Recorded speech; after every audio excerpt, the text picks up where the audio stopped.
जयांचे करिता स्मरण, होय सकळ विद्यांचे अधिकरण.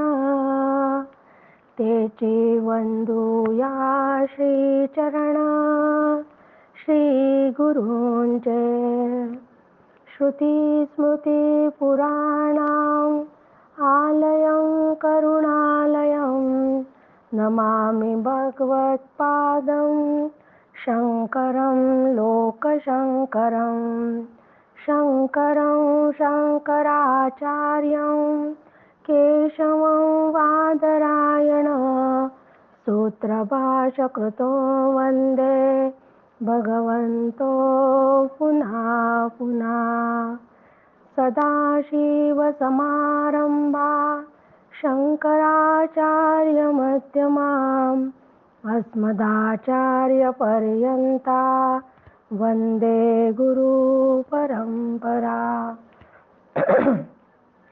शुकासारिके पूर्णवैराग्य जाचे, वशिष्ठा परिज्ञान योगेश्वराचे. कवी वाल्मिका सारिखा मान्य ऐसा, नमस्कार माझा सद्गुरु रामदासा. जय जय रघुवीर समर्थ. परमपूज्य प्रल्हाद महाराज, डॉक्टर काका व आदरणीय मंदाताईंना नमस्कार करते. जयश्रीताईंनाही नमस्कार करते.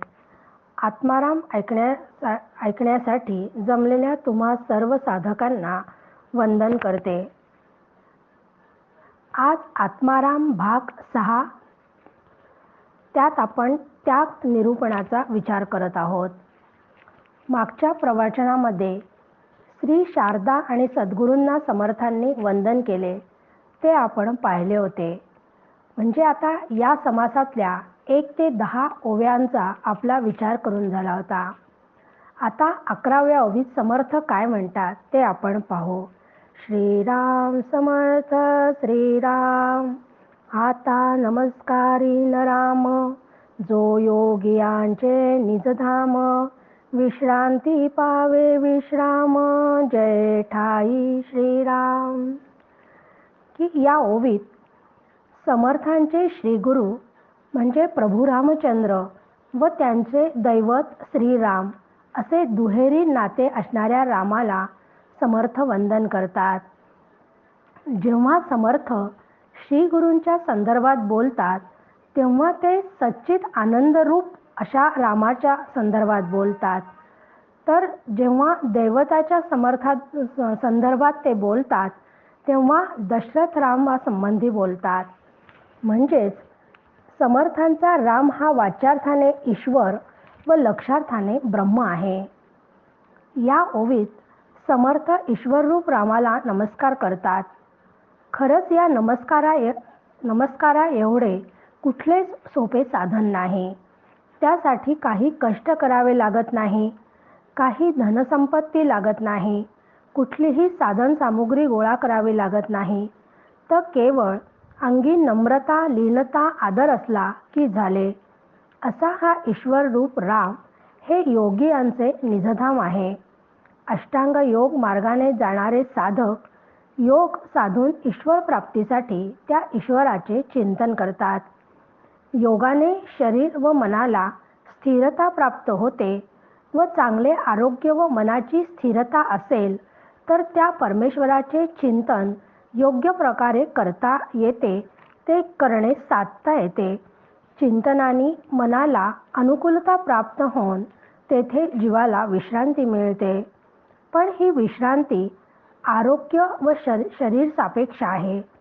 ईश्वर शरणागतीमध्ये निरपेक्ष विश्रांती मिळते. म्हणून अशी निरपेक्ष विश्रांती हवी असेल तर सतत त्या ईश्वररूप श्रीरामाच्या चिंतनात राहावयासच हवे.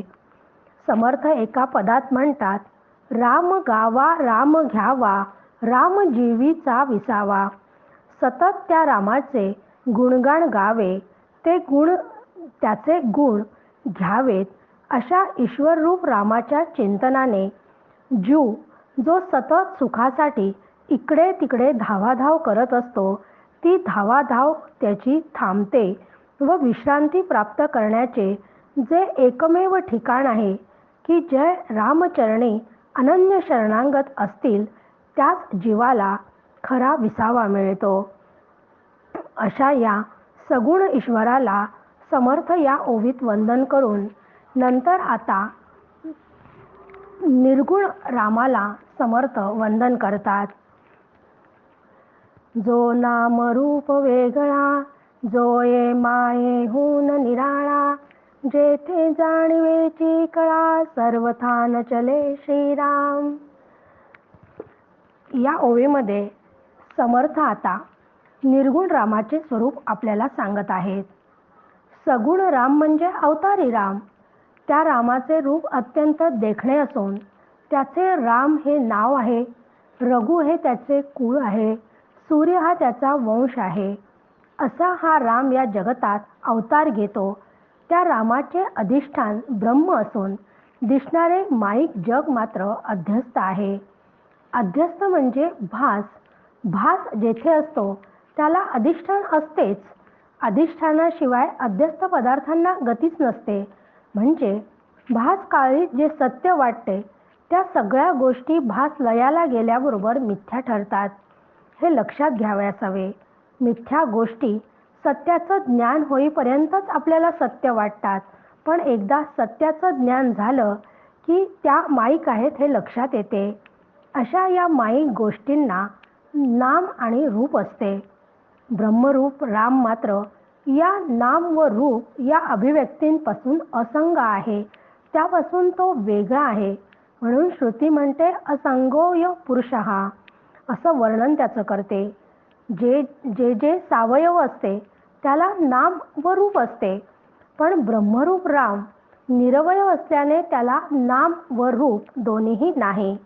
असे निर्वयव जे जन्माला आलेले नाही असं अजन्मा नाम व रूप नसलेलं हे ब्रह्म जणू काही असं उंचावर जाऊन बसलेलं आहे. तेथे फक्त तपस्वी योगी जाऊ शकतात, पण तुमच्या आमच्यासाठी हे ब्रह्म नाम व रूप आकार या पायऱ्यांनी जणू काही खाली आले आहे. म्हणजे सगुणात ते अवतरले आहे. म्हणजेच एकच राम जो सगुण व निर्गुण आहे. म्हणून संत म्हणतात तुझं सगुण म्हणू की निर्गुण रे, सगुण निर्गुण एक गोविंदू रे. अशी ठाम भूमिका संतांची असते. तत्वरूप निर्गुण रामाला नाम व रूप स्पर्श करू शकत नाही. म्हणून निर्गुण राम ह्या मायेहून निराळा आहे. माया त्याला स्पर्श करू शकत नाही. नाम व रूप या मायेच्या दोन उपाधी आहेत आणि या उपाधी बाजूला केल्या की खऱ्या रामाचे दर्शन होते. ब्रह्म काही वस्तू नाही आहे, त्यामुळे ती वस्तूसारखी आपल्याला दाखवता येत नाही. वस्तूच्या रूपात डोळ्यांनी त्याला पाहता येत नाही, हातांनी त्याला स्पर्श करता येत नाही. अशा इंद्रियांनी ते कुठल्याही इंद्रियांनी ते जाणता येत नाही. असा असंग असणाऱ्या या निर्गुण तत्वाला कुठल्याच जाणीवेनी सुद्धा त्या तत्वापर्यंत आपल्याला पोहोचता येत नाही. म्हणून साधकाने लक्षात घ्यावे की माया ही त्रिगुणात्मक आहे. तिच्या गुणांची जी शक्ती आहे ती शक्ती म्हणजे ती माया अनेकत्व निर्माण करते. पण अनेकत्वामध्ये जे एक तत्व आहे ते म्हणजे ब्रह्म आहे. त्यालाच आपण ईश्वर म्हणतो. त्याच्या चैतन्य शक्तीशिवाय माया काहीच करू शकत नाही. म्हणून अशा या निर्गुण ब्रह्माचे आकलन आपल्याला लवकर होत नाही. बुद्धीने केवळ परोक्ष ज्ञानाच्या साहाय्याने त्याचा अंदाज येतो, पण अनुभव मात्र येत नाही. अशा ब्रह्मस्वरूपाचं वर्णन केल्यानंतर पुढच्या ओवीत समर्थ सांगतात की असं हे ब्रह्मतत्व तर्काने सुद्धा जाणता येत नाही. जेथे भांबावला तर्क, जेथे पांगुळला विवेक, तेथे शब्दांचे कवतिक, केवी घडे श्रीराम. की असे हे ब्रह्म तर्काने जाणता येत नाही. याचा विचार आपण 5व्या ओवीत पण केला होता. तर्क म्हणजे एखाद्या गोष्टीचा उहापोह करणे. तर्कामध्ये आपण काही शंका घेतो, समाधान व्यक्त करतो, युक्तीने काही समजून घेण्याचा प्रयत्न करतो, पण अशा कुठल्याच कारणाने ब्रह्मवस्तू सिद्ध होत नाही.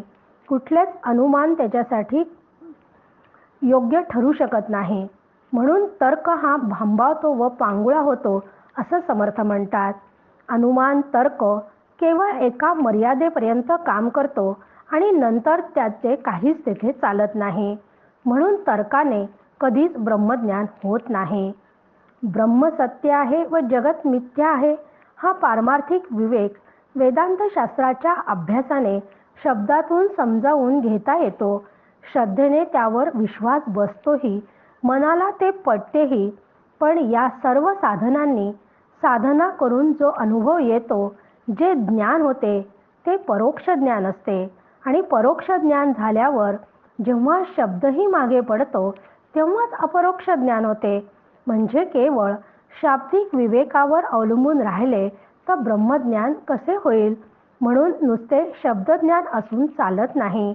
शब्दही शेवटी मायेच्याच प्रांतातला आहे, त्यामुळे तोही माईकच आहे.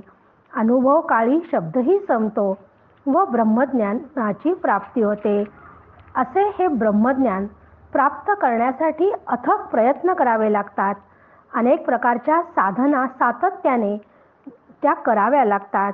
अशा रामाच्या प्राप्तीसाठी काय करावे लागते हे सांगणारीच पुढची ओवी समर्थ आपल्याला सांगतात. जया लागी योगी उदास, वनवासी फिरती तापस, नाना साधनी सायास, जया कारणे करीती श्रीराम. की या आधीच्या ओव्यामध्ये आणि या नंतर येणाऱ्या ओवीमध्ये दोन्हीही मध्ये समर्थांनी निर्गुण तत्वाचं वर्णन केलेलं आहे.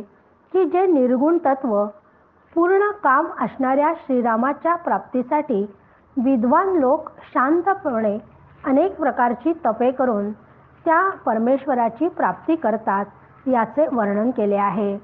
कारण हा ग्रंथ निवृत्तीप्रधान आहे, म्हणून यामध्ये समर्थ आपल्याला ब्रह्माचं वर्णन करताना एक ना एक गोष्ट आपल्याला सांगत आहे.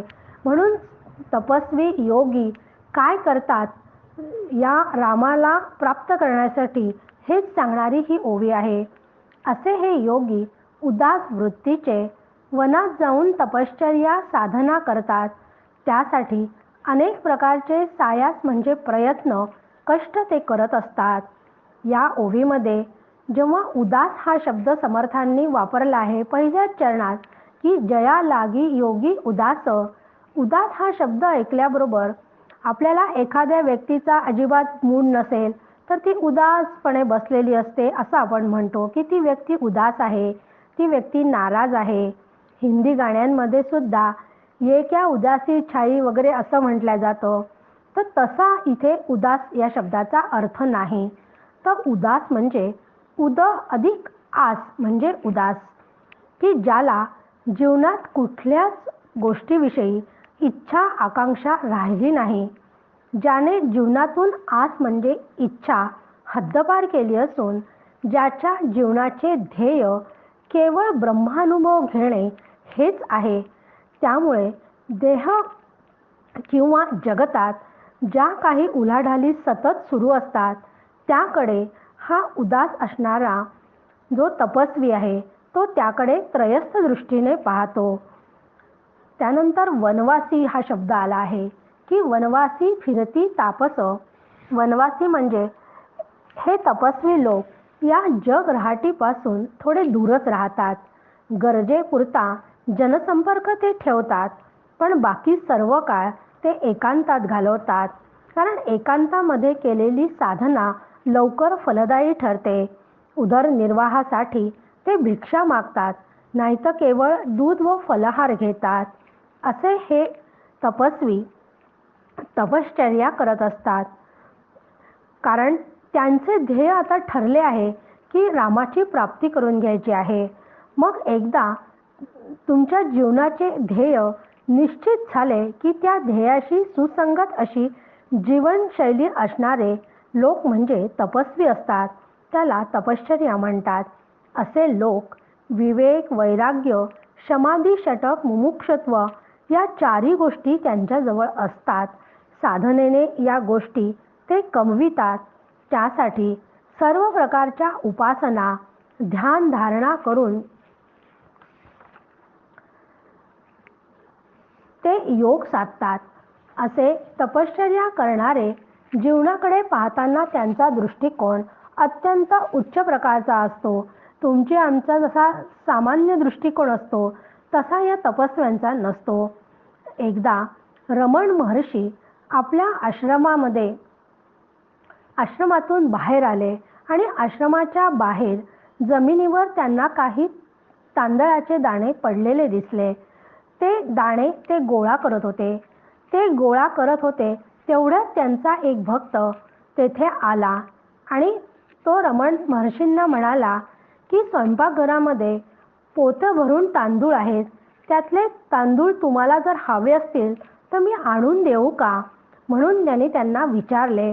तेव्हा रमण महर्षी म्हणाले, हे केवळ तांदळाचे दाणे नाहीत, तर त्यामागे जे पाणी लागते, जी उष्णता लागती, जी जमीन आहे, जो वारा लागतो, ढग आहे, शेतकरी त्याच्यासाठी शेतात काबाड कष्ट करतो, बैल त्यासाठी कष्ट करतात, हे सारे त्या एका दाण्याच्या मागे दडलेले आहे.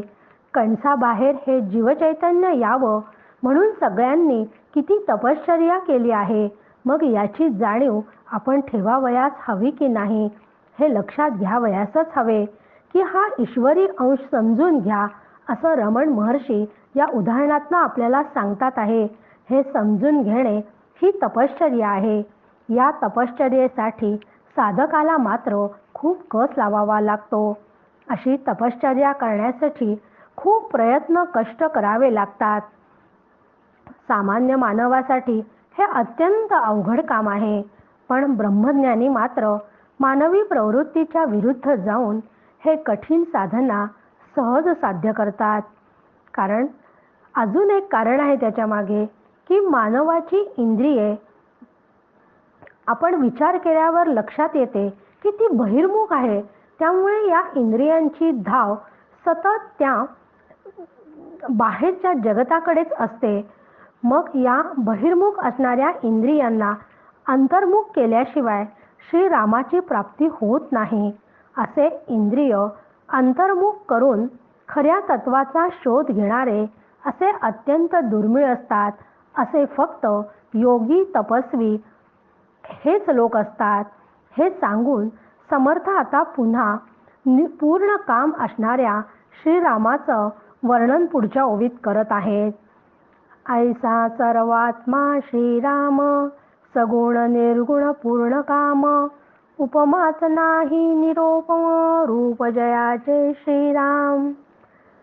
या ओवीत जो सर्वात्मा हा शब्द आला आहे त्यातील सर्व हा शब्द जीव सापेक्ष आहे, तर आत्मा हा निरपेक्ष आहे. जीव ही संकल्पना आहे. आमच्यासारख्यांना समजण्यासाठी जीव हे केवळ कन्सेप्ट आहे. त्याद्वारा आपल्याला शास्त्रकारांनी ती संकल्पना समजून घेण्याची सोय केली आहे. जीव म्हणजे आत्मा अधिक बुद्धी आणि बुद्धीत पडलेले आत्म्याचे प्रतिबिंब, अशी शास्त्राने जीवाची व्याख्या केली आहे.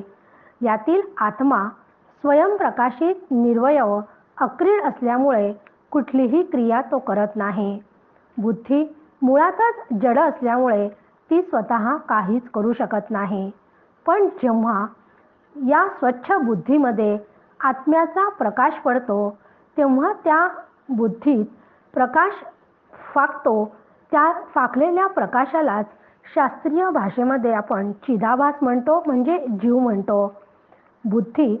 बुद्धीत पडलेला हा प्रकाश हा आत्म्याचा प्रकाश आहे. आत्म्याच्या प्रकाशामुळे बुद्धी ॲक्टिवेट होते. जसा पैसे भरले की मोबाईल ॲक्टिवेट होतो. म्हणजे मुळात आत्मा काहीच करत नाही. बुद्धीला ॲक्टिवेट करण्याचे काम तो चिदाभास करतो. याचाच अर्थ जीव मुळात आत्मरूपच आहे. आत्मा हेच त्याचे मूळ स्वरूप आहे. म्हणजेच जीव पण एक तत्वच आहे. जीव हे तत्व असले तरी शरीरे मात्र अब्जावती होऊन गेली होतील व सध्याही आहेत. त्या सर्व शरीरात जो आत्मा व्यापून असतो तो खरा राम होय. ज्ञानेश्वर माऊली म्हणतात, तैसा हृदयामध्ये मी रामो, असता सर्व सुखाचा आरामो. सगळ्यांच्या हृदयदेशी राहणारा हा राम सर्व जीवांमध्ये वास करतो. तो जाणला असता सर्वत्र सुखाचा अनुभव येऊन जीवाला आराम प्राप्त होतो. तो श्रीराम सगुण व निर्गुण असा उभय रूप आहे. सगुणाची उपासना करता येते, निर्गुणाची उपासना कधीच करता येत नाही. तू ज्या सगुणाची उपासना करतो तो सगुणत्व घेऊन अवतार घेतलेला ईश्वर आहे. अवताराला नाम व रूप असते म्हणून तुला त्या अवताराची उपासना करता येते. पण निर्गुण अज अरूप असल्यामुळे त्याची उपासना करता येत नाही. मग हे निर्गुण तत्व कसे जाणावे? तर निर्गुण म्हणजे समजा पातळ तूप व सगुण म्हणजे थिजलेले तूप असे त्याचे स्पष्टीकरण केले जाते.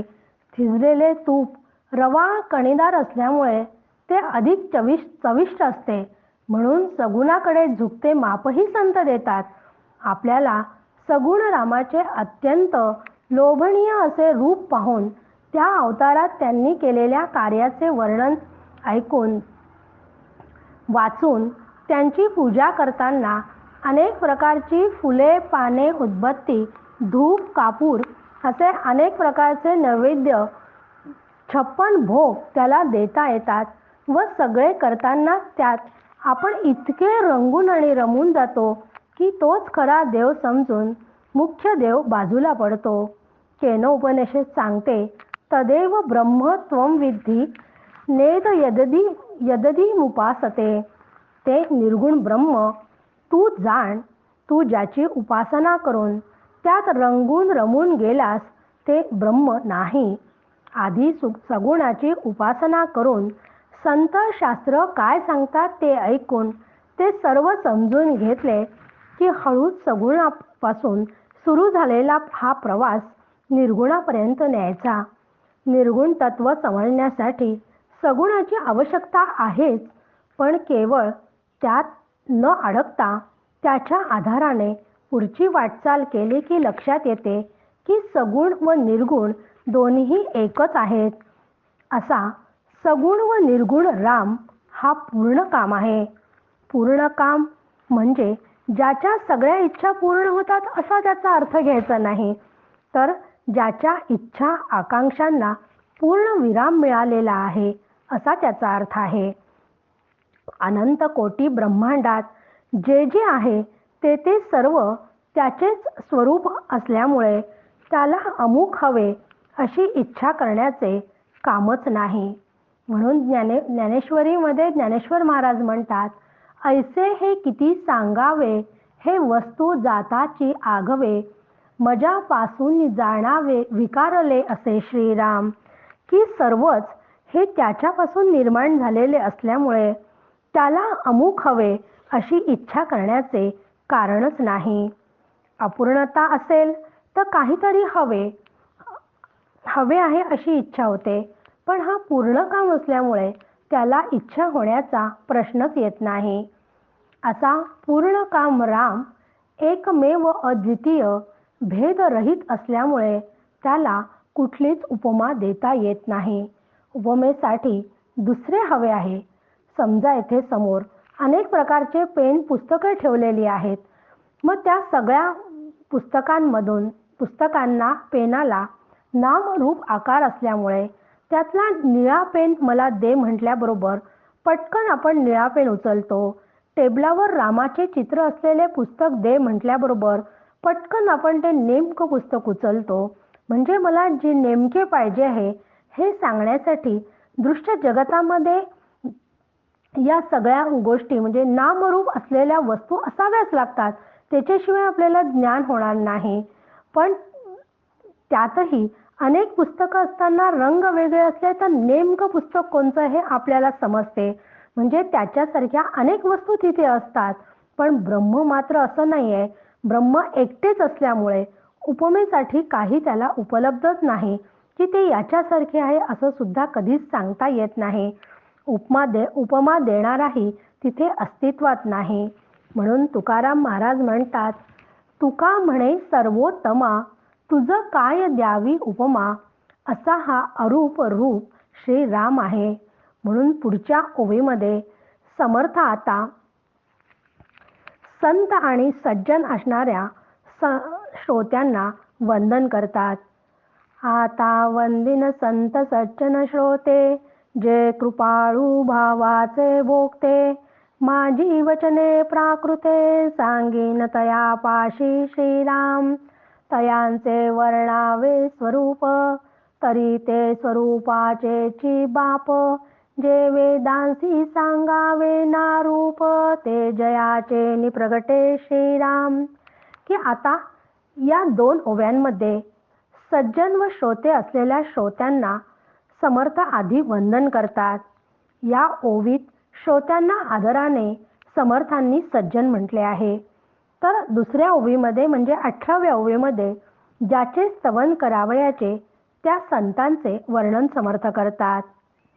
वक्ता तो वक्ता नव्हे श्रोते नविण, ही ज्ञानदेवोक्ती लक्षात येते की वक्ता हा खरा वक्ता होतो तो केवळ श्रोत्यांमुळे. श्रोतेच नसतील तर वक्त्याला काही किंमतच नाही, तो काहीच करू शकत नाही. कारण तो त्याचं ज्ञान कोणाला सांगणार आहे श्रोता नसेल तर. श्रोते आहेत म्हणूनच ज्ञानी लोक ज्ञान देऊ शकतात. अशा श्रोत्यांना समर्थ वंदन करतात. प्रभू तुम्ही महेशाच्या मूर्ती असे म्हणून ज्ञानेश्वर महाराजही श्रोत्यांना श्रेष्ठत्व देतात. समर्थ म्हणतात की असे हे श्रोते, अज्ञानी असून आपण ज्ञानी आहोत ही भूमिका माझी अजिबात नाही. खरंच संत किती विचार करतात हो.